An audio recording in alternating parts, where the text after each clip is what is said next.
asked frequent questions. Okay, there is not an INCT paper or the NEET paper without this hemolytic anemias.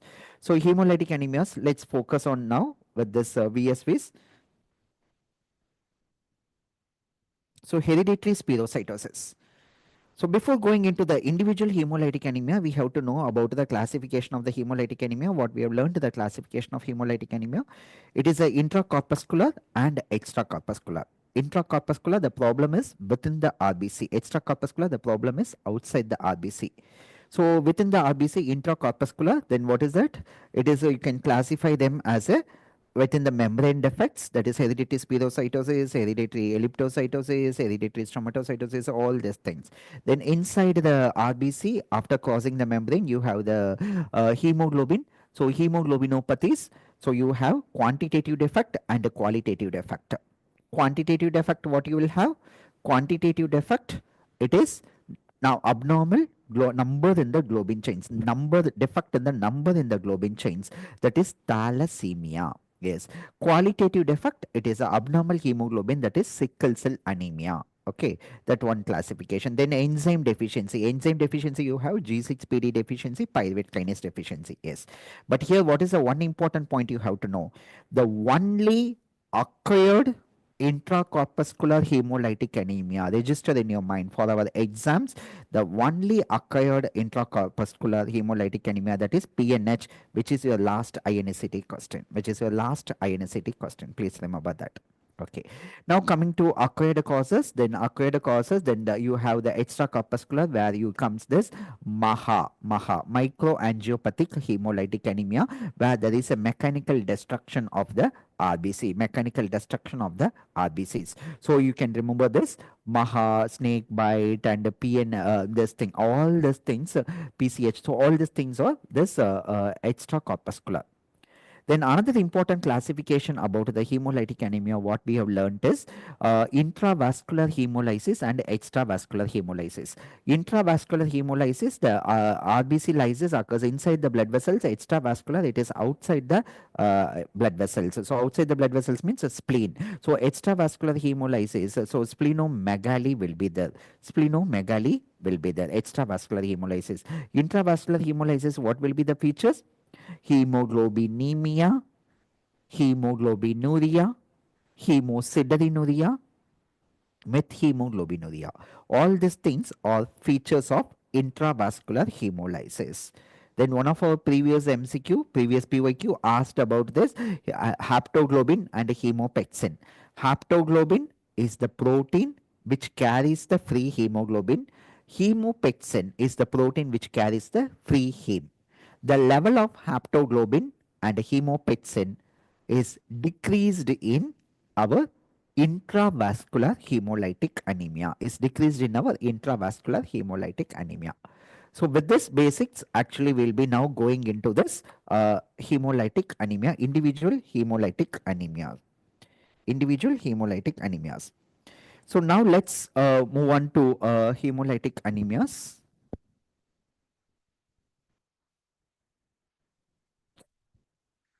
So now we'll be starting with this hereditary spherocytosis. So what is the hereditary spherocytosis? Hereditary. So what is the mode of inheritance? It is autosomal dominant. Hereditary spherocytosis, the mode of inheritance is autosomal dominant. What is the triad of hereditary spherocytosis? Anemia, jaundice, splenomegaly. Anemia, jaundice, splenomegaly is the triad of hereditary spherocytosis. So what happens? So the which protein is deficient here? It is mainly the ankyrin deficiency. So hereditary spherocytosis, the protein deficient is ankyrin deficiency. So please remember, in hereditary elliptocytosis, it is the mostly the spectrin deficiency. So hereditary spherocytosis, actually the spleen becomes the source where the hemolysis takes place. So the patient presents with splenomegaly. So what is the other keyword usually you can expect in hereditary spherocytosis? Patient can have pigmented gallstones. So because of that, there can be history of cholelithiasis and cholecystectomy. Past history can be there. Okay, so please remember, gallstones history can be there. How will you identify spherocytes in your peripheral smear? Spherocytes are spherical in shape, but what will not be there? There will not be any central pallor. Normal RBC will have a central one-third of pallor, but in hereditary spherocytes will not have the central pallor. So because of this, the MCHC is elevated in hereditary spherocytosis. Do you think spherocytes are seen only in hereditary spherocytosis? No. Other than HS, hereditary spherocytosis, spherocytes can also be seen in autoimmune hemolytic anemia. Yes, burns and clostridial sepsis. Burns and clostridial sepsis. So in all these conditions, you can see this spirocytes, microspirocytes. Okay, so please remember that. And also very important thing, increased osmotic fragility. So osmotic fragility, when you put in a series of hypotonic saline, the RBC that starts earlier hemolysis. At the earlier concentration itself, the hemolysis starts. So what you can say, RBCs in hereditary spherocytosis have increased osmotic fragility. They are osmotically fragile. Now comes another INSCT question. Decreased osmotic fragility. Where?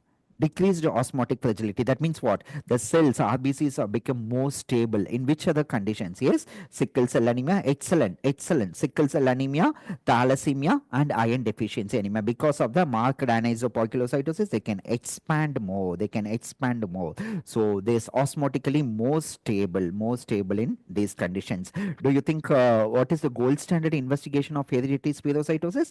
It is 5-EMA binding test. Yes, that is a gold standard. Eosin maleimide binding test. Okay, so that is a flow cytometry based test. That is a flow cytometry based test in hereditary spherocytosis. Cholecystectomy is done, and splenectomy is the treatment of choice. Splenectomy. So after splenectomy, please remember you have to give penicillin prophylaxis, because to protect against the capsulated infections by the capsulated organisms. Okay, so please remember all these points with this hereditary spherocytosis. Now moving, and you can see this, these are all the spherocytes typically without any central pallor,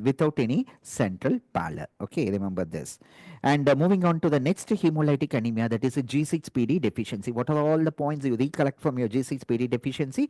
It is an enzyme deficiency with a X-linked recessive inheritance. So one of your INSCT question, all the statements of about G6PD deficiency are true, except like that it was asked in the recent INSCT. So G6PD is an X-linked recessive disorder. So males are more affected than females. And then that question, it was males and females are equally affected. That was the wrong statement. So males are more affected than females in G6PD deficiency, X-linked recessive disorder.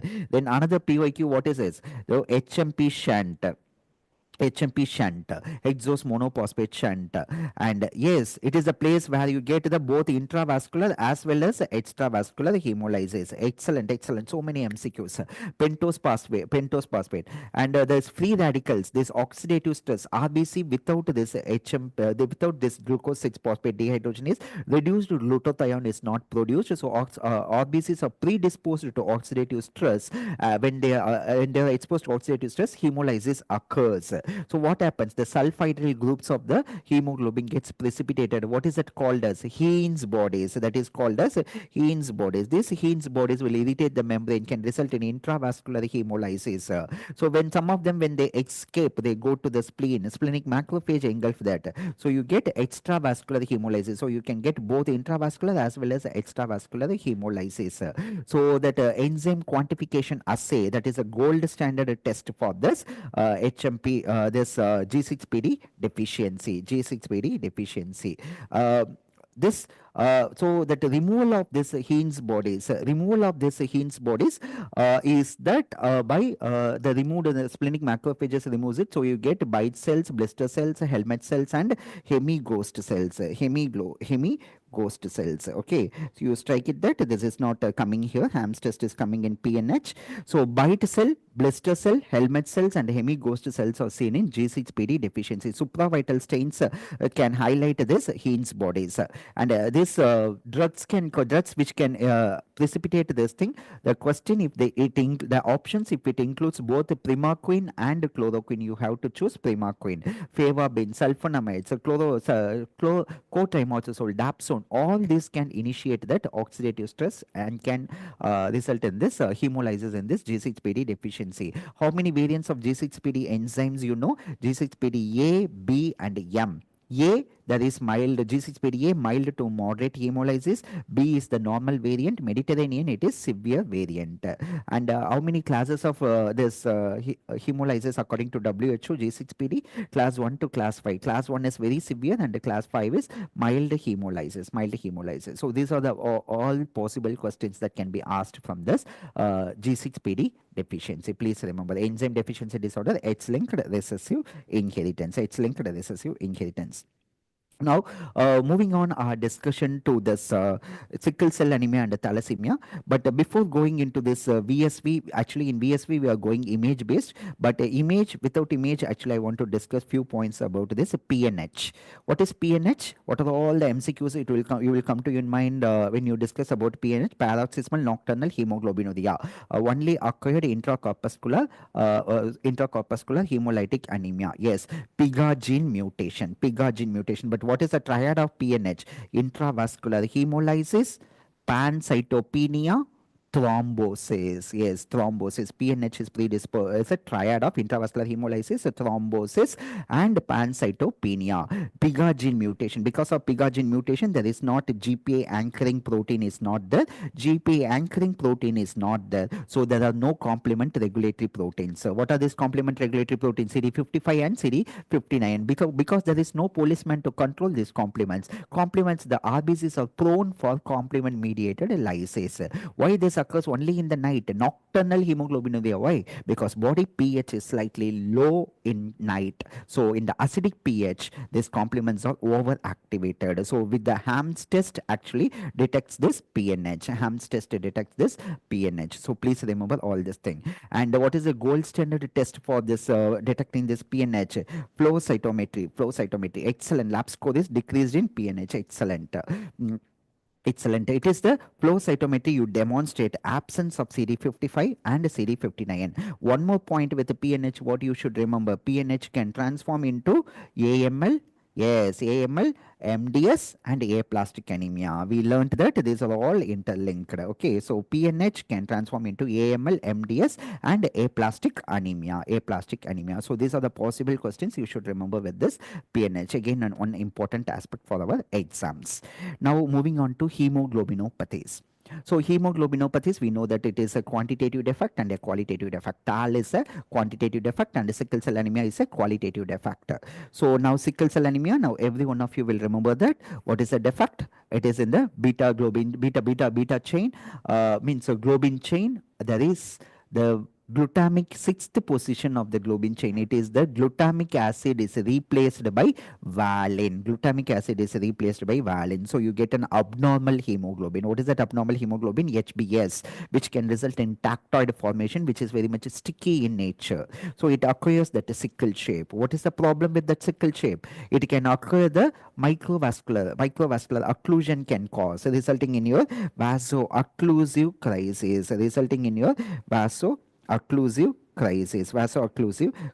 It can cause this vaso-occlusive crisis. That is a painful crisis. So you look for the keywords: pain, anemia with pain, anemia with pain. So you think of this vaso-occlusive crisis. The patient can present with leg ulcers. And what are the other things? Hand-foot syndrome, dactylitis, uneven digits. So all these things can be a feature. Patient can have this painful crisis, chest syndrome, repeated pulmonary infections. There can be occlusion in the brain. Patient can present with a stroke. There can be occlusion in the retina, patient retinal vessels. The patient can present with blindness. And also these patients, yes, the patient were prone for salmonella osteomyelitis. Yes, that is a very important PYQ, salmonella osteomyelitis. And this repeated attacks of this splenic infarction, the sickle cells repeatedly occluding this spleen can result in splenic infarction, reducing the splenic size into a very small tissue, and though you call it this as a autosplenectomy. So please remember, if a spleen is not there, what bodies you can get it in the peripheral smear? Howell jelly bodies. Yes, post splenectomy, asplenia, you can get a Howell jelly body. So in sickle cell anemia also you can get this Howell jelly bodies. So this without the spleen, these patients are predisposed to infections like capsulated organisms like streptococcal pneumonia and H influenza. And what do you mean by this aplastic crisis? So again, one of the important thing, aplastic crisis, parvovirus infection. Please remember, parvovirus can cause pure red cell aplasia. In the background of hemolytic anemia, especially in sickle and thal, it can cause this aplastic crisis. Aplastic crisis. Sequestration crisis sometimes can also occur where the all the blood cells can be pooled in the spleen. That also can occur in sickle cell anemia. So sickle cell trait is a milder form. How will you identify sickling test? What is that sickling test? You use a reducing agent sodium metabisulfite. The RBCs, again the sickling is induced, you can get the sickles. So sickle cell. So you can see this sickle cell anemia. You can see this sickle cells in the peripheral smear. What is more striking also apart from this sickle cells? Yes, Manikam. It is, you can see this target cells. You can see this target cells. So where are all the conditions you can see target cells are? Iron deficiency anemia, thalassemia, sickle cell anemia, and also HBC, HBE. You can see this thalassemia, the target cells. Okay, so please remember sickle cell anemia with RCC. Which RCC? Yes, it is medullary RCC. Excellent. So medullary renal cell carcinoma with associated with the sickle cell anemia. RCC associated in RCC in young adults. What you will be thinking? RCC renal cell carcinoma in young adults. XP11 translocation. XP11 translocation. So all these things you should remember when we deal with this sickle cell anemia. Also sickle cell anemia decreased osmotic fragility. Remember those points. Okay. Now moving on to thalassemia. So we know that the thalassemia is a quantitative defect. So we have that both if beta chains are reduced, it is a beta thalassemia. Alpha chains are reduced, it is a alpha thalassemia. So beta thalassemia, what happens? Beta chains are not there. So there is an imbalance between the alpha and beta chains. So the beta chains are not there. So relative excess of alpha chains. So there is precipitating of the alpha chains. Most of the RBCs are dying in the bone marrow. Only few escape, and those are also lies in the spleen. So splenomegaly is a prominent feature. To compensate for the excess hemolysis, the bone marrow in the flat bones of the facial bones all will start proliferating, will do overaction, resulting in the so-called this mongoloid facies or thalassemic facies or this chipmunk facies. And also in the X-ray skull, you know that crooked appearance or hair on end appearance because of the widening of the bone marrow tables. Repeated without blood transfusion in beta thalassemia major, the child cannot survive. So what will happen? The patient will be predisposed to secondary hemochromatosis. Iron overload becomes more concerning in this thalassemia, in which you will do this liver biopsy. You prove it with Pearl's Prussian blue that there is a iron overload is there. So please remember all this thing. Beta thalassemia major, RDW is increased.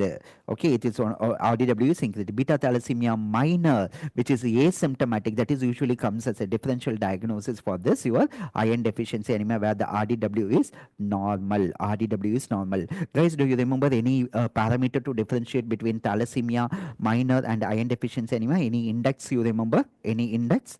Yes, Menzer index. Yes, Menzer index. What is Menzer index? MCV divided by RBC count is the Menzer index. Menzer index more than 13, it is iron deficiency anemia. Less than 13, it is thalassemia. So please remember about that. That is also one of your PYQs, INSAT PYQ.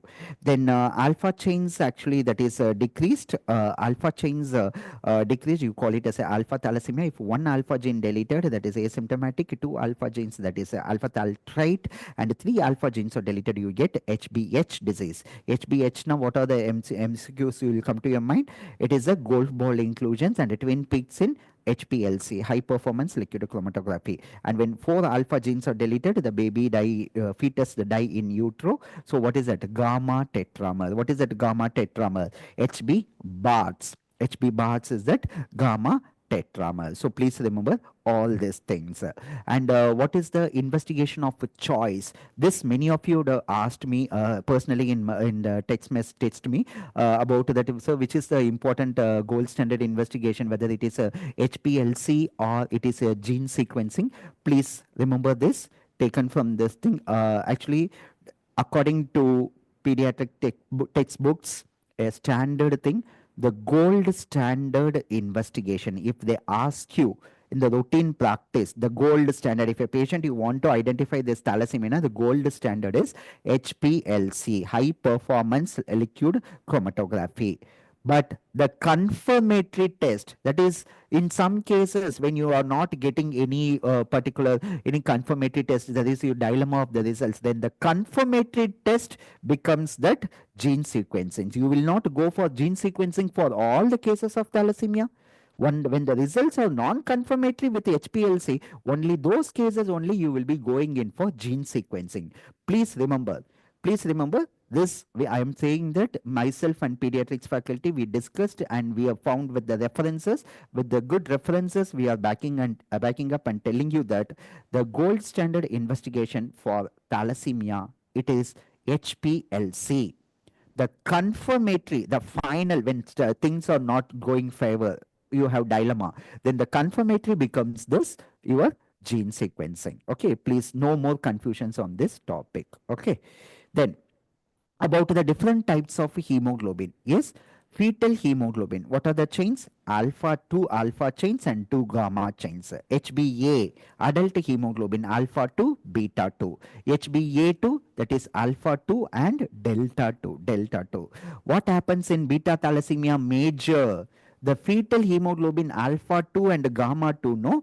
It has to become adult hemoglobin, that gamma chain has to be replaced by beta chains. But in beta thalassemia, there are no beta chains. So there is still that HbF is there. So HbA is, HbA is decreased and HbF is increased. HbA is decreased and HbF is increased. And beta thal minor, please remember, HbA2 more than 3.8 is the diagnostic one. More than 3.8 is the diagnostic one. So please remember, do you remember the test, actually Nestrov test done in thalassemia? What is that Nestrov test? Naked eye single tube osmotic fragility test. Can you interpret this Nestrov test? Can you see this? What will happen if the black lines are visible? What will be your diagnosis if the black lines are not visible? If the black lines are visible, that means the hemolysis has occurred. They are normal cells. If the black lines are not visible, we just learned that thalassemia cells are more osmotically stable. So there is no hemolysis, RBCs are intact. So the black lines are not visible. Okay, so please remember. Yes, very good. Very good. Excellent. So iron chelation therapy is going to be an important part of management in your thalassemia. Please remember about Menzer index. Menzer index. Okay, remember this thing. The investigation of a choice in sickle cell anemia is HB electrophoresis. Okay, investigation of choice, gold standard test. That is in sickle cell anemia, it is HB electrophoresis. Gold standard test in thalassemia, it is HPLC. Confirmatory test in thalassemia, that is your gene sequencing. So please remember all these things. Okay. Now, moving on to other important thing, that is autoimmune hemolytic anemia. Autoimmune hemolytic anemia, which type of hypersensitivity reaction? It is type 2 hypersensitivity reaction, cytotoxic. You have three types of IHA, warm IHA, cold IHA, and cold agglutinin. Okay, so warm IHA, what is that? Garam, warm na garam. So you remember IgG. Cold, it is IgM. So the antibody is active at normal temperature, that is 37, it is warm IHA, and cold, it is active below the 37. So what you will remember? SLE, rheumatoid arthritis, drugs, CLL. So please remember, leukemia associated with the autoimmune hemolytic anemia is CLL. So please remember. And also, do you remember? You people were asking about the controversies, some platform this is given, that is given. So please remember, warm IHA is both extravascular and intravascular. Cold IHA is extravascular. And it is in the cold agglutinin, it is intravascular. No more confusions. I told you with the Robin's screenshot I showed you. Okay, warm IHA is both extravascular as well as intravascular. Then in warm IHA, what you will be having? You will be having the agglutination of the RBCs. You can see this clumps of the RBCs. Can you see this clumps of the RBCs? Yes, this clumps of the RBCs means what you will see? You will be seeing this increased MCV, falsely elevated MCV. Then warm IHA, what else you can see? You can see this spirocytes also can be seen. Spirocytes also can be seen. This agglutination in the image, you should not get confused with Role formation. How the Role formation will be there? Role formation will be in a stack of coins appearance, as you see in the multiple myeloma. But this is your irregular clumping. Irregular clumping. So what can be the clue actually about this autoimmune hemolytic anemia? The examiner can give you Coombs test will be positive. Yes, Coombs test will be positive. So remember Coombs test. So direct Coombs test and indirect Coombs test. What will be the principle? So direct Coombs test, actually when the already the hemolysis occurred, already the antigen antibody reaction occurred, then you do this direct Coombs test. When there is a potential of antigen antibody reaction, but still it has not took place, then you do indirect Coombs test. Direct and indirect Coombs test. Donat Landsteiner body, PCH, okay, hemolysis after the viral infection. That is a paroxysmal cold hemolysis. Okay, so please all remember all these things when you deal with this autoimmune hemolytic anemia. What is this syndrome, guys? IHA plus ITP, autoimmune hemolytic anemia plus immune thrombocytopenic purpura. What is that syndrome? What is that syndrome? Yes? Evans syndrome, excellent, excellent. So Evans syndrome is autoimmune hemolytic anemia plus this ITP. What is that Kasabach-Schmerit syndrome, guys? Kasabach-Schmerit syndrome. Kasabach-Schmerit syndrome is nothing but, yes, it is a giant hemangioma. So that is one of the cause for your MAHA, microangiopathic hemolytic anemia. In MAHA, what type of cells you will see in the peripheral smear? MAHA. What type of cells you can see in the peripheral smear? It is schistocytes, fragmented RBCs. Okay, so please remember this cold IHA is associated with this viral infections like EBV, mycoplasma, HIV. You will get this cold IHA. So these are the possible questions that can be asked from this autoimmune hemolytic anemia. So please remember this. So autoimmune hemolytic anemia can also be like both extravascular as well as intravascular hemolysis can occur here. Now, moving on to this bone marrow biopsy. So bone marrow biopsy or aspiration or biopsy, which is better? I told, if you want to identify the morphology better, that is aspiration. If you want to see the architecture better, you go in for a biopsy. Biopsy, architecture, morphology, aspiration. So both are complement to each other. And guys, you will remember this images of this bone marrow aspiration needles, which are recently asked in our exams. So if the bone marrow aspiration needle has a screw like this, so this is the Salas bone marrow aspiration needle, Salas. And without any screw or this thing gauge, you will have this. This is the Klima needle. This was the INSCT question. So Klima needle. Okay, then this is how your Jamshidi needle will look like. Your Jamshidi needle will be looking like this. Jamshidi needle will be looking like this. This is your Waterfield iliac crest needle. Waterfield iliac crest needle. So this is how your Islam needle. Okay, so Islam needle. So these are the different types of bone marrow aspiration needles. You should keep it in your mind because image based question can be asked. That was a PYQ. Salas, Klima, Jamshidi, Waterfield, iliac crest, and Islam needle. So the indications of the bone marrow aspiration, everyone should know. That is actually, it is mainly the unexplained cytopenias, leukemias, lymphomas, diagnosis of metastatic cancer. What is myeloid anemia, guys? When any bone marrow is infiltrated by any metastatic cancers or the granulomas, when the normal hematopoiesis is suppressed by the other cells which is encroaching into the bone marrow, you call it as a myeloid anemia. Yes, the common sites for bone marrow aspiration, every one of us know, iliac crest, sternum, and shin of the tibia. Guys, one of the important question, dry tap. What is a dry tap? You aspirate and nothing is coming. These are the common causes of dry tap. Myelofibrosis, hairy cell leukemia, solid tumors, aplastic anemia, and osteosclerosis. And the most common thing is your technical errors. Faulty technique is the most common cause of this dry tap, dry tap. Okay, please remember this about the bone marrow aspiration.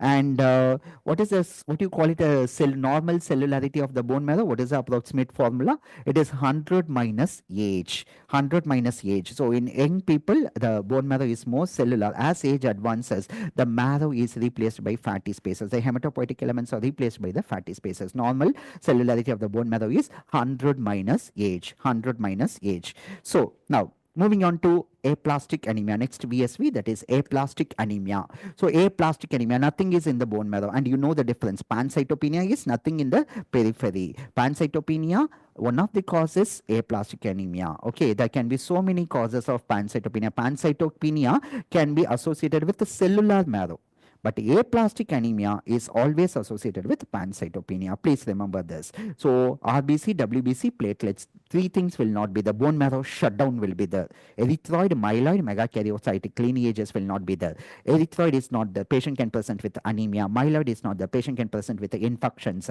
And the platelets is not the patient can present with bleeding manifestation. Please remember, which is the most common infectious cause of aplastic anemia? Most common infectious cause of aplastic anemia? Hepatitis. Hepatitis, please remember, hepatitis. Yes, yes.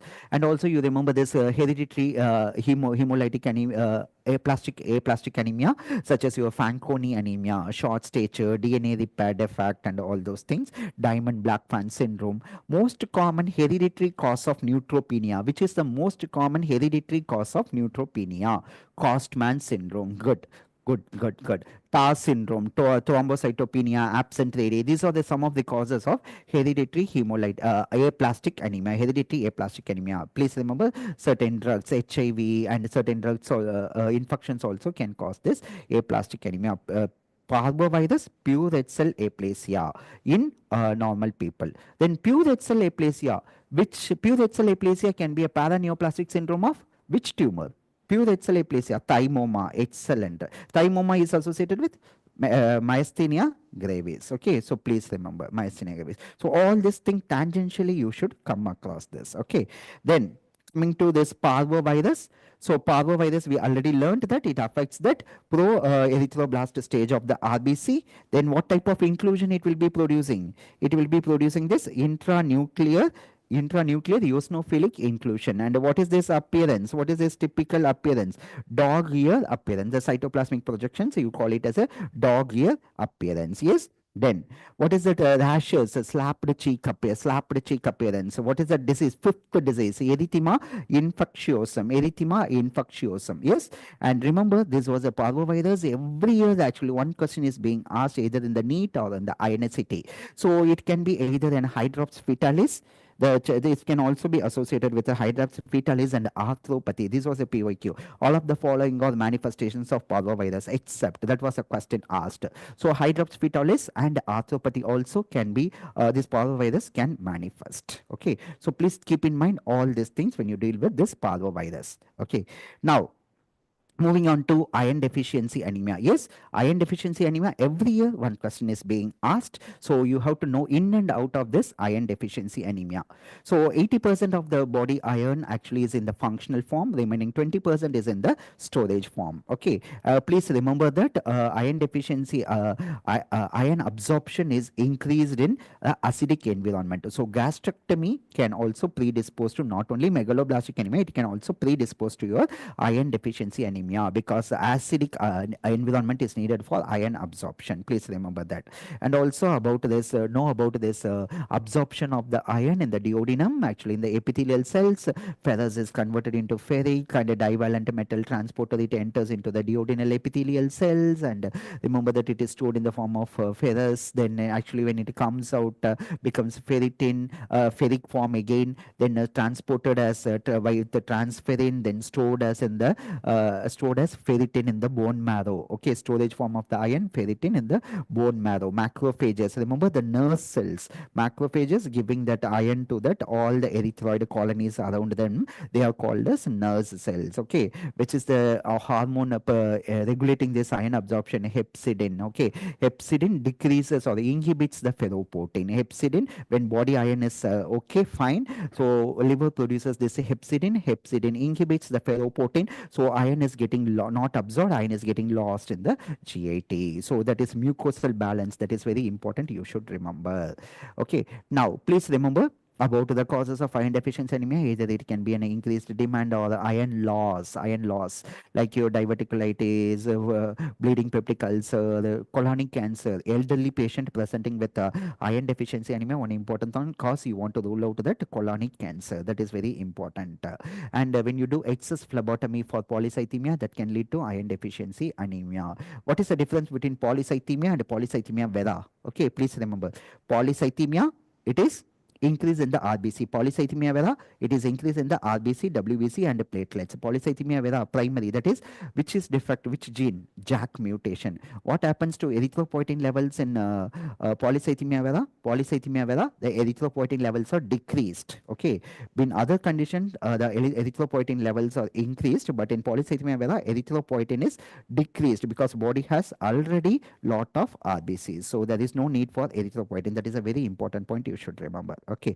Then what is this peripheral smear findings in iron deficiency anemia? You know, they typically describe this RBCs as typically microcytic hypochromic RBCs. Microcytic hypochromic RBCs, increased central pallor. Okay, pessary cells. Remember leptocytes, only a thin rim of hemoglobinization. Anisopoikilocytosis, variation in the shape, size and the shape of the RBC. Yes, excellent. Dacryocytes. That is the teardrop cells. Teardrop cells you can see. You can see the target cells also. You can see the target cells also. Okay, so please remember all these things. So the differential diagnosis, as I said, microcytic hypochromic anemia, sideroblastic anemia, iron deficiency anemia, thalassemia, anemia of chronic disease, as well as your lead poisoning are the important differential diagnosis. Now, one important question for your exam, they will be again asking about the differential diagnosis between iron deficiency anemia and your anemia of chronic disease. Yes, how will you differentiate iron deficiency anemia and anemia of chronic disease? In iron deficiency anemia, TIBC, total iron binding capacity in iron deficiency anemia, it is increased. TIBC is increased. Whereas in anemia of chronic disease, TIBC, total iron binding capacity, is decreased. Next one, about this ferritin. Iron deficiency anemia, obviously ferritin, the storage form of the iron, is decreased. Whereas in anemia of chronic disease, this ferritin levels are increased. These 2 points will be very essential for you to differentiate between your iron deficiency anemia as well as your anemia of chronic disease. Okay, so please remember all this very important thing. And also you know that about the Menzer index. Menzer index will be more than 13 in iron deficiency anemia, less than 13 in your thalassemia. Okay, please remember. And subjective symptoms are the first one to improve, followed by increase in reticulocyte hemoglobin content in that cases of this iron deficiency anemia after the treatment, after the iron supplementation, followed by the increase in reticulocyte count. Pearl's Prussian blue stain will be negative in case of this iron deficiency anemia. Bone marrow will be negative. Okay, so please remember all these things. Now, Megaloblastic anemia. Yes, again, one of the important nutritional anemia. Every year they keep on asking one question from megaloblastic anemia. Take it from me. This year, INSET also and NEET also, there is definitely a question with megaloblastic anemia. So what are the important clues you can get it in a megaloblastic anemia in the question stem? Anemia presenting with a neurological manifestation. Okay, nerve manifestation. There can be paresthesia, tingling, numbness, and a decreased tendon reflexes. These are some of the clues you can get about megaloblastic anemia. Yes, knuckle hyperpigmentation, beefy red tongue. That can be the other features of this megaloblastic anemia. Yes, where it is a nuclear maturation defect. Then what is in the peripheral smear? You can see peripheral smear. You can see this macro ovulocytes. You can see not only big cells, but they are also also ovulocytes, macro ovulocytes. And what is so striking here, this is that a hypersegmented neutrophil. What is the criteria to call it as a hypersegmented neutrophil? More than 5% of the neutrophils with 5 lobes, or even a single neutrophil with a 6 lobe, you call it as a hypersegmented neutrophil. Then what are all the RBC inclusions you can see is basophilic stippling, Howell jelly bodies, cabotrins you can see in megaloblastic anemia. And megaloblastic anemia, what I told, the recent trend of question how they are asked, whether they are asking us to differentiate whether it is a B12 deficiency or folic acid deficiency. So B12 deficiency, what are all the clues that can be there? B12 deficiency usually in the strict vegetarians, because B12 is rich in animal products. Strict vegetarians are predisposed to this B12 deficiency. Then what else? It can be the pernicious anemia. What is pernicious anemia? Autoimmune cause of megaloblastic anemia. Intrinsic factor, antibodies to gastric parietal cells, intrinsic factors is not there. So there is a patients are predisposed to megaloblastic anemia, that is B12 deficiency. Fish tapeworm infestation, Diphyllobothrium latum. Then coming to folic acid deficiency, people who are having folic acid is rich in plant products. So folic acid deficiency, usually you will be thinking of alcoholism, increased demand, lactation, drugs, chemotherapeutic drugs. So all these things actually will predispose to your folic acid deficiency. Then guys, very important laboratory finding which we discussed in detail during our sessions. What is that?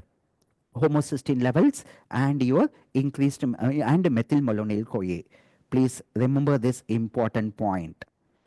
In B12 deficiency, increased homocysteine, increased methylmalonyl CoA. In folic acid deficiency, increased homocysteine, normal methylmalonyl CoA. I repeat it once again. In B12 deficiency, homocysteine as well as methylmalonyl CoA is increased, but in folic acid deficiency, only homocysteine is increased and methylmalonyl CoA is normal. And also we know that because of this folate trap, while treating this megaloblastic anemia, you should give both vitamin B12 as well as folic acid. If you give only folic acid, then anemia may get corrected, but neurological manifestation may even be worsened. This point also you should remember regarding this megaloblastic anemia. Why does the term megaloblastic anemia, megaloblast came? It is because of the presence of this megaloblast in the bone marrow, which are nothing but the erythroblast, developing erythroblast, which have this sieve-like chromatin, like a porous chromatin, sieve-like chromatin. So please remember. And also guys, please remember this Schilling's test to determine the cause of megaloblastic anemia, whether it is because of the defect in the intrinsic factor or because it is because of the any chronic pancreatic enzymes, if it is not there, or whether it is a blind loop syndrome. So different causes to identify, have this Schilling's test. And please remember, megaloblastic anemia, it is one of the cause for pancytopenia with cellular marrow. Megaloblastic anemia, one of the cause for pancytopenia with cellular marrow. So these are some of the important points you should remember with this megaloblastic anemia. Okay. Now, guys, now moving on to slowly after finishing this important aspects in the RBC disorders, now we'll be moving our discussion with that WBC disorders. Okay, remember that basophils, what is the important cause of basophilia? CML, basophilia, you have to think of this CML. Okay, now moving on to this WBC disorders, the non-neoplastic conditions. First of all, what is this VSV 52? That is Dole bodies. What are Dole bodies? Dole bodies are nothing but these are all the toxic changes. Okay, these are all the toxic changes that can be seen in the neutrophils. Okay, what is this cell actually? This cells is nothing but this is the band form. Reticulocytes are the immediate precursor of RBCs. Similarly, band forms are the immediate precursor of the neutrophils. So in hemolytic anemia, reticulocyte count is increased, but in case of severe infections, when the neutrophils can't do their actions, the immediate precursors, that is the band forms, are also coming into play. So you can see left shift, that is the more immature neutrophils. If it is seen in the peripheral smell, it is indicating a severe. One of the left causes for the left shift is this increased severity of the infection. Yes, the Dole bodies are nothing but they are that sky blue inclusions. Okay, they are the inclusions which are seen in the neutrophils. They are nothing but distended rough endoplasmic reticulum. Okay, so when the patient is having this severe infections, burns, trauma, pregnancy, so the patient may have this Dole bodies and toxic changes. That is the prominence of the granules in the neutrophils. Guys, Dole bodies you can see in leukemoid reaction. You can see that in leukemoid reaction. What is leukemoid reaction? Let's discuss quickly in 1 minute. Leukemoid reaction, it is oid. So leukemia like. Which leukemia is a differential diagnosis for the leukemoid reaction? Myeloid leukemioid reaction. The important differential diagnosis is CML, chronic myeloid leukemia. How will you differentiate this leukemoid reaction from this CML? Yes, in CML, basophilia will be there, massive splenomegaly will be there, and also Philadelphia chromosome will be positive. Whereas in leukemoid reaction, all these things will not be there. But one important point, lab score or the NAP score, yes, lab score or the NAP score is increased in leukemoid reaction and decreased in CML. That is one important point to differentiate between this leukemoid as well as this CML. Okay, so please remember this very important points. Okay. Now, slowly moving on to this leukemias. What is the key word actually I told you to remember about this leukemia? Acute leukemia, you see more of immature cells. And a chronic leukemia, you can see more of mature cells. Chronic leukemia, more of mature cells. Yes. So, in ALL, what cells you will see more? ALL, lymphoblast. AML, myeloblast. To say it as an acute leukemia, what is the blast percentage cutoff? What is the blast percentage cutoff? I told you it is 20%. It is 20% either in the peripheral smear or in the bone marrow. 20% is the blast cutoff to call it as a acute leukemia. Acute leukemia. Yes. Okay. So ALL, you will see a lot of lymphoblast and AML myeloblast. Then CML neutrophil, eosinophil, basophil, and CLL. What you will see a lot of lymphocytes. Then guys, now comes the question: how will you differentiate between a myeloblast and a lymphoblast? Yes, which cell is bigger? Myeloblast is slightly bigger. Which will have some moderate amounts of cytoplasm? Myeloblast. Which will have multiple nucleoli? M for M. Myeloblast will have multiple nucleoli. Oiroids, cytoplasmic inclusions, where you can see in myeloblast. Whereas in ALL, it will have a scanty cytoplasm, somewhat a condensed chromatin with hardly any nucleoli, and will not see any oiroids. This is how you will differentiate between a myeloblast and a lymphoblast. Okay, so please remember this very important point, very important point. And now this you have to remember. Now ALL, what are the points that comes to your mind when you think about the ALL? Yes, ALL, yes, very good. Lymphoblast are positive for PAS, dot or the block positivity. Myeloblast, MPO positivity with a myeloperoxidase positivity will be there. Very good, excellent. Lymphoblast, how the PAS positivity will be the PAS positivity? It will be like a dot or the block positivity. Guys, can anybody tell me in which can PAS positivity can be seen in AML? Excellent. I'm very happy.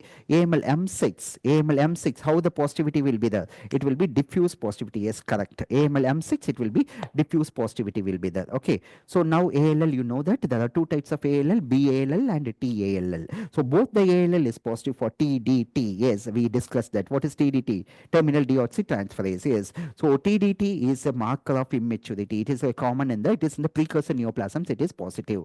What is the FAB classification? What are the three types of lymphoblast you can see? When the blasts are small, homogeneous blast, it is L1, and a large heterogeneous blast, it is L2. L3, how the lymphoblast will be there? They will be having a cytoplasmic vacuolations. Which other leukemia you can have this cytoplasmic vacuolations? Burkitt's leukemia, Burkitt's lymphoma. Yes, Burkitt's lymphoma, you can have this cytoplasmic vacuolations. ALL, L3 is also having this cytoplasmic vacuolations. And also please remember, prognostic factors in ALL is a very important topic for our exams. Any hepatomegaly, testicular involvement, organ involvement, CNS involvement, hypodiploidy, and all this age. ALL is common in children. But apart from this age, comes as a adverse prognosis. So organ infiltration, age less than 1, more than 10 years carries unfavorable prognosis. Females, favorable prognosis. Okay. So remember, yes, Philadelphia chromosome in ALL, it carries a poor prognosis. Excellent, Ramya. So these are the points you should remember with this ALL in precursor neoplasms. Then Then you have to know about the mature neoplasms. Then you have to know about that mature neoplasms, mature B cells, peripheral B cells neoplasms, CLL. What are the points you will get in a CLL? So what is the age group? Usually it is a elderly age group. CLL is common in the elderly age group. So what you will see? You will see this small mature lymphocytes, small mature lymphocytes. So what is this appearance? Small uniform mature lymphocytes, a convent girl appearance, a convent girl appearance. This CLL, not only this small mature lymphocytes, because of the fragility of the tumor cells, you can see this smudge cells or the smear cells. Smudge cells or the smear cells can be seen in the peripheral smear. Yes. So guys, then tell me what else you can see. What are the other name for this smudge cells? Smudge cells, smear cells, basket cells, or the parachute cells, or the other names. This CLL is a very indolent lymphoma, but it can transform into an aggressive lymphoma. What are the aggressive lymphomas it can have?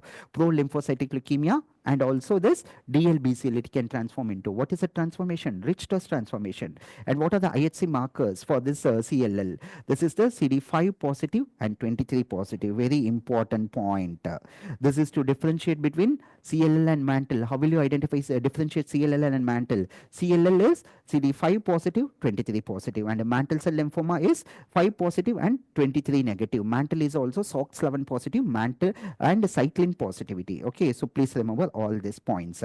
And the CLL is a leukemia which is associated with warm eye heart. Please remember that. Remember that. And the CLL is a leukemia which is associated with the secondary malignancies. Yes, brain tumors, melanoma. It is associated with that. Roy and Binet staging. Increased beta 2 microglobulin is a poor prognostic factor. ZAP70 notch. So all these things you should remember with this CLL. Yes, very, very important. Lot of questions have been asked with this CLL. Okay.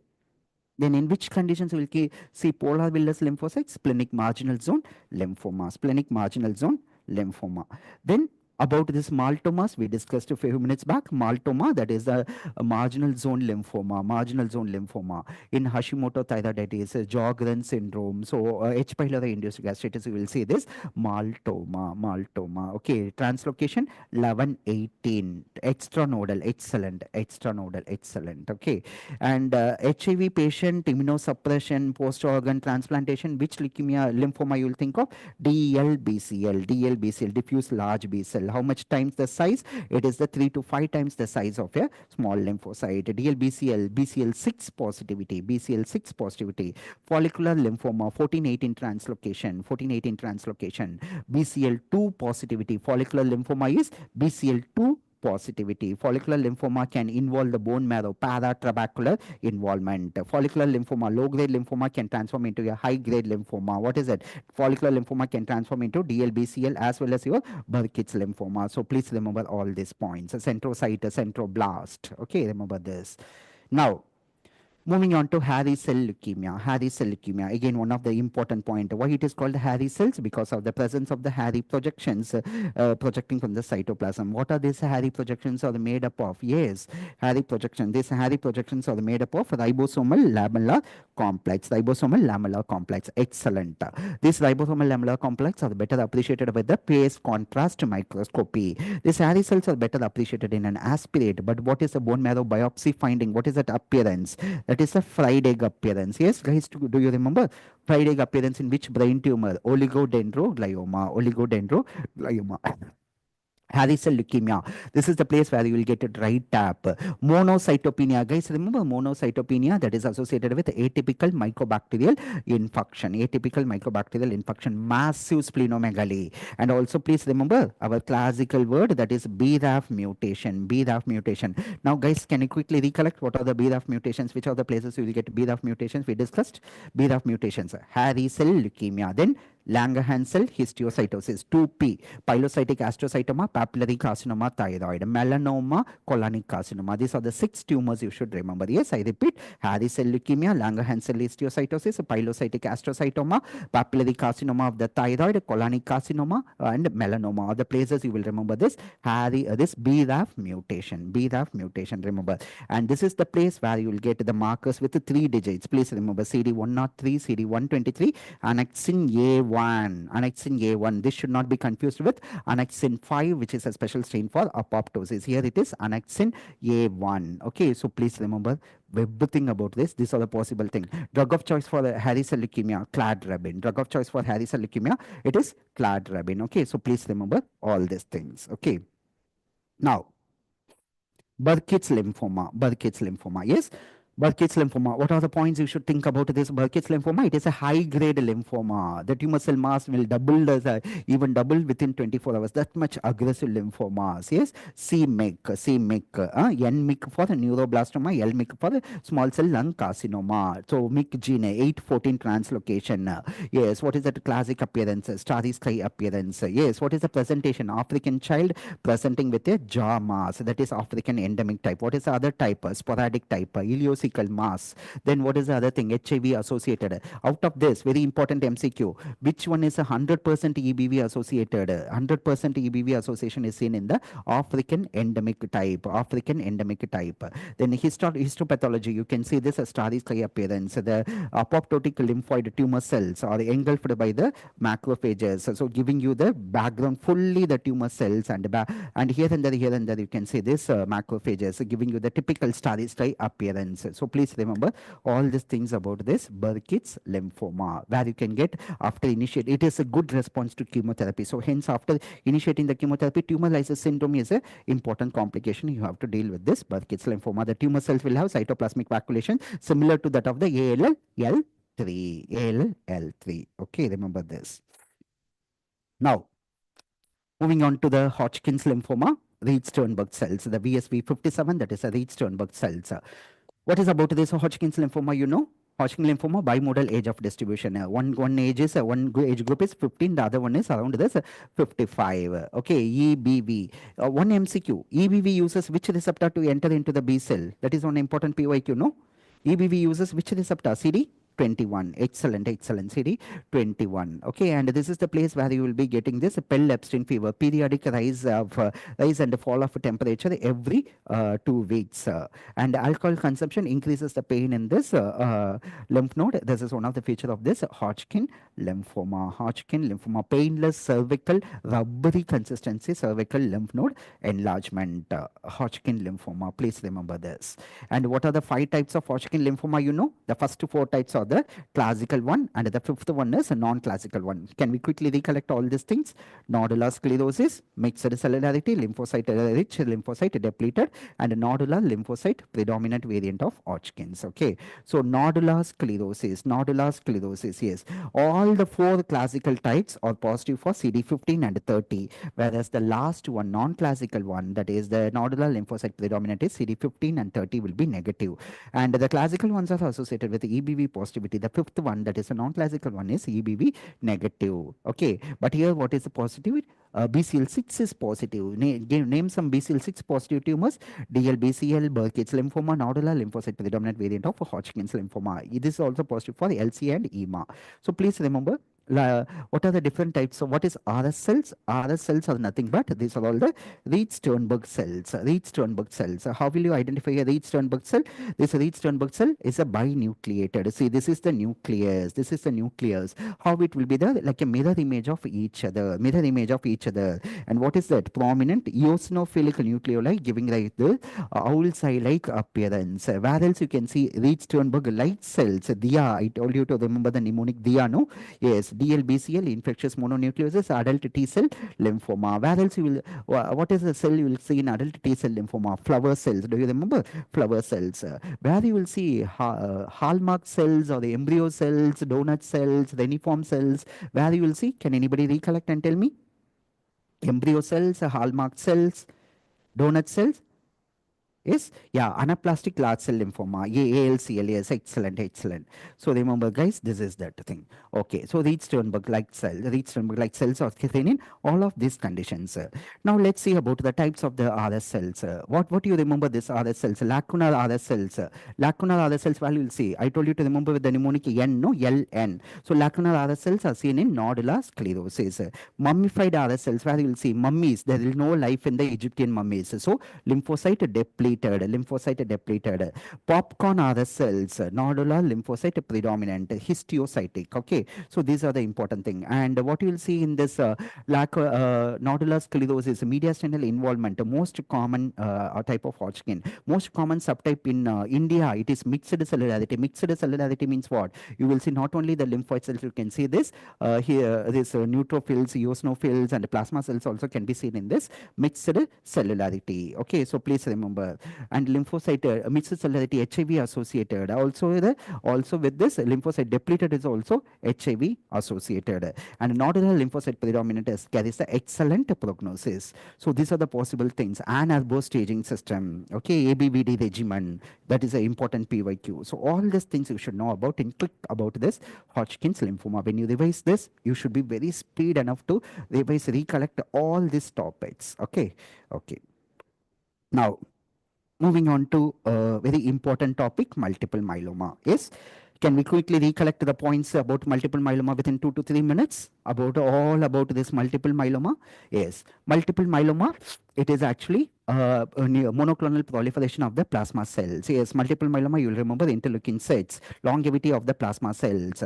So plasma cells proliferate, monoclonal proliferation. So there is more of light chain. What are these light chains? What are these light chains? It's created as Benz-Jones protein. What are these property of Benz-Jones protein? When you heat in the urine sample, coagulum is formed at 55 degrees centigrade. On continuous heating at 95 degrees centigrade, the coagulum disappears. Benz-Jones protein, M protein, you can remember this. And this light chains in the amyloid, AL type of amyloid. Why there is osteolytic lesions in the multiple myeloma? Rank ligand, which will activate this osteoclast. So there will be more of this bone erosion. What is that appearance in the X-ray skull?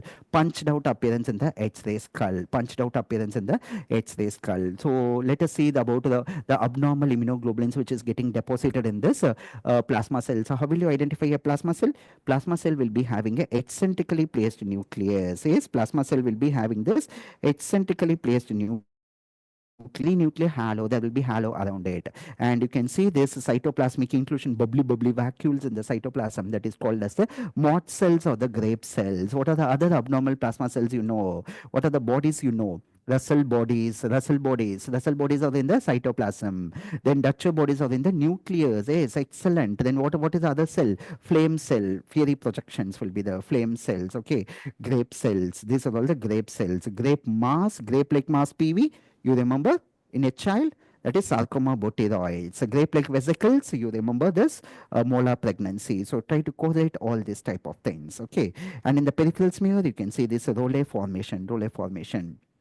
And what are the marker for this plasma cell? CD38 and CD138. And these plasma cells, this multiple myeloma is positive for 11-14. Yes. What are the myeloma defining events? The myeloma defining events are nothing but actually when there is an end organ damage. What are this crab symptom and slim? Crab 1, 2, 3, 4. Hypercalcemia, renal failure, anemia, and bone lesions.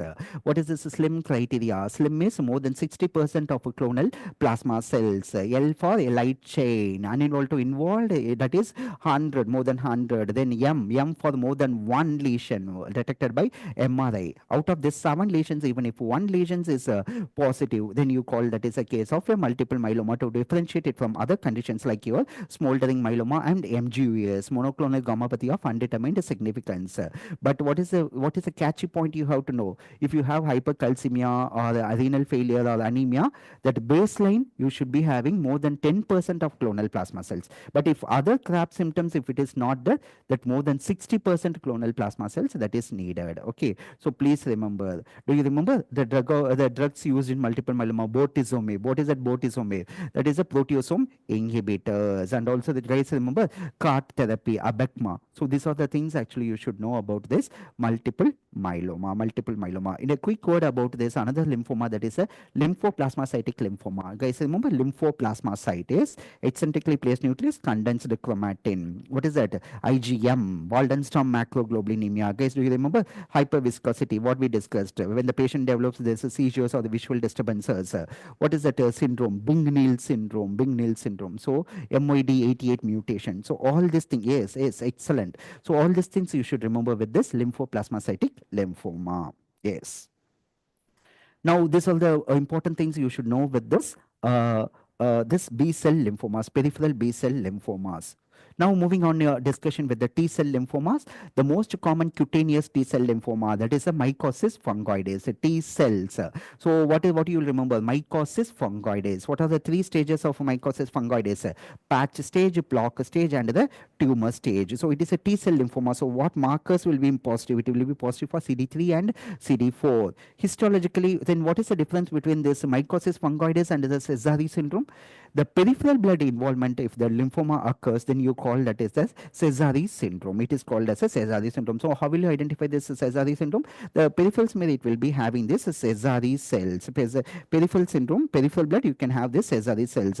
How will you identify this Sézary cells? The Sézary cells will be having a typical this cerebriform appearance of the nucleus. The cerebriform, that is, the convolutions will be there. In the Sézary cells, there will be convolutions will be there, cerebriform. Then cerebriform appearance of the gastric mucosa, where you will see the cerebriform appearance of the gastric mucosa.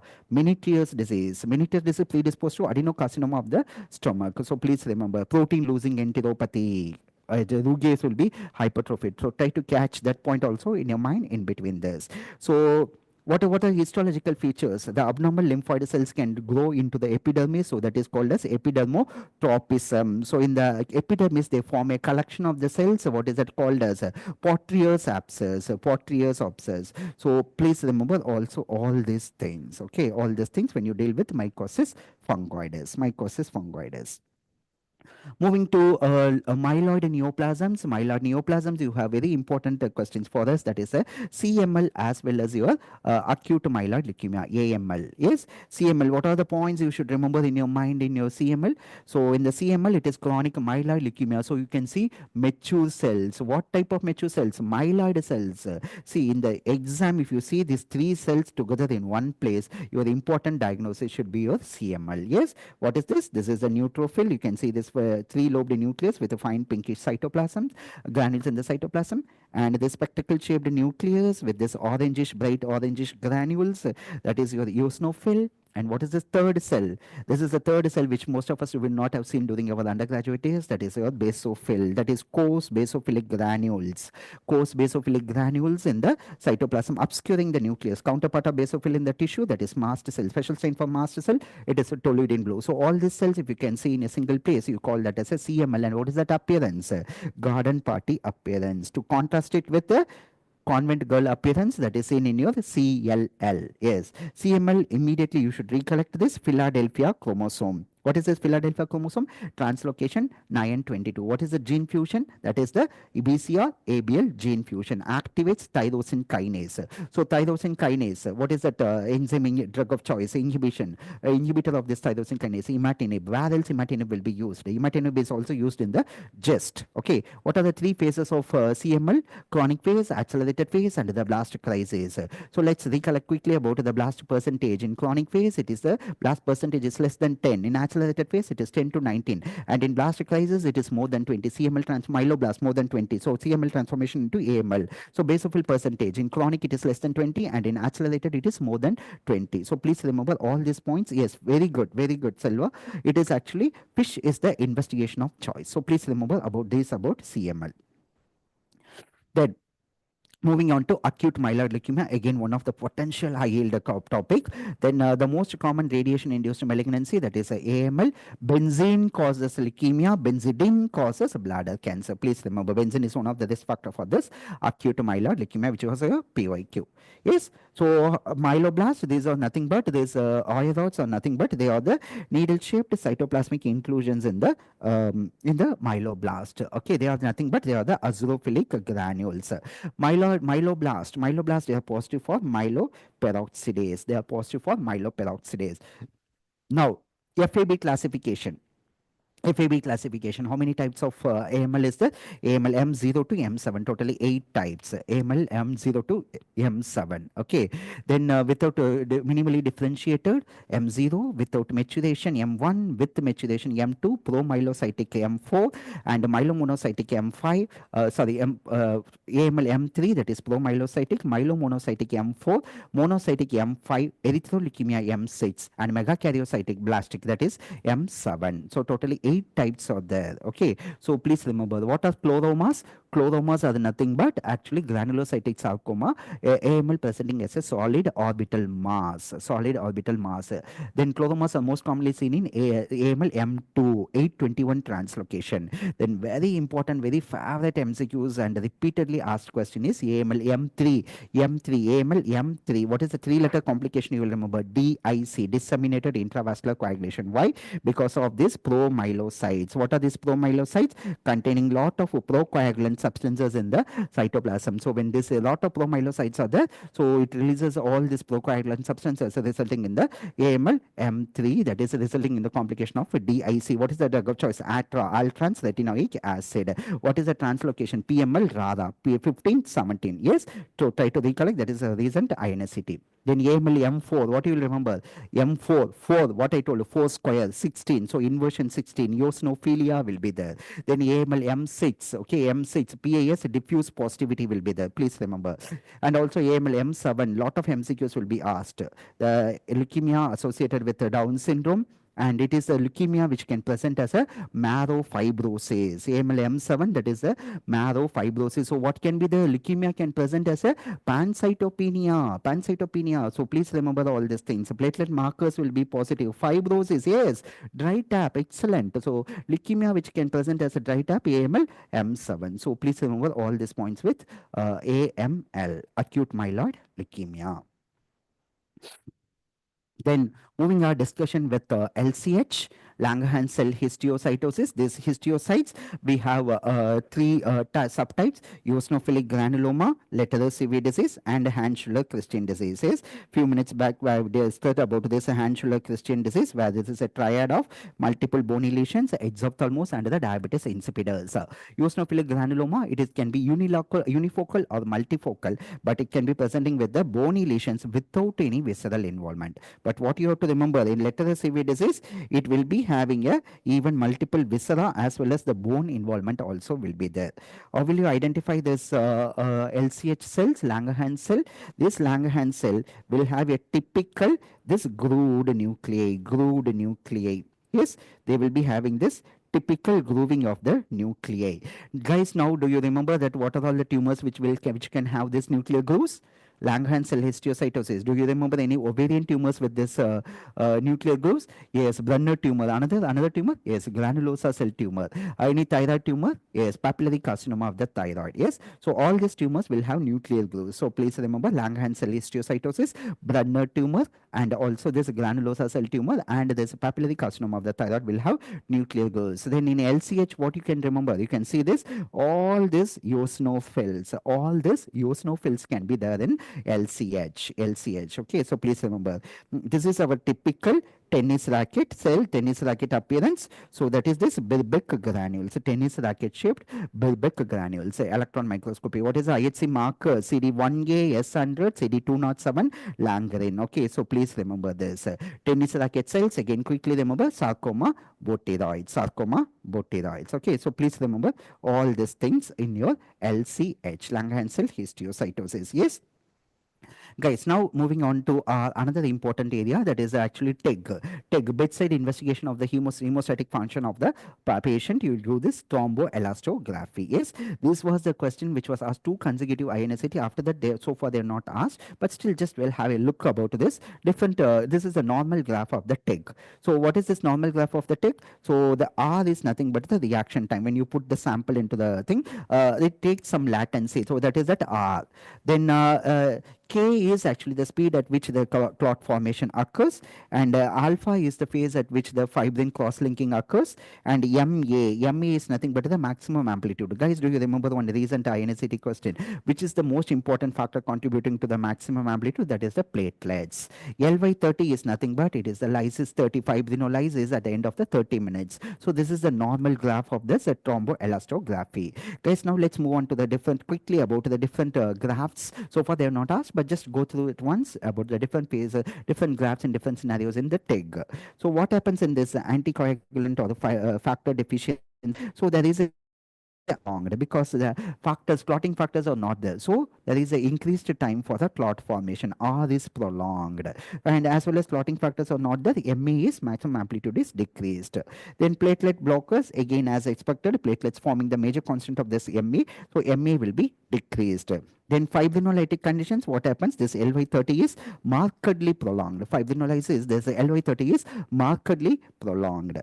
Then in a hypercoagulable state, guys, one important point you should remember, most common hereditary cause of hypercoagulability, most common hereditary cause of hypercoagulability, it is factor 5 Leiden mutation, factor 5 Leiden mutation, otherwise called as protein C resistance, protein C resistance. Okay, please remember factor 5 Leiden mutation, Preeti. Okay, that is factor 5 Leiden mutation.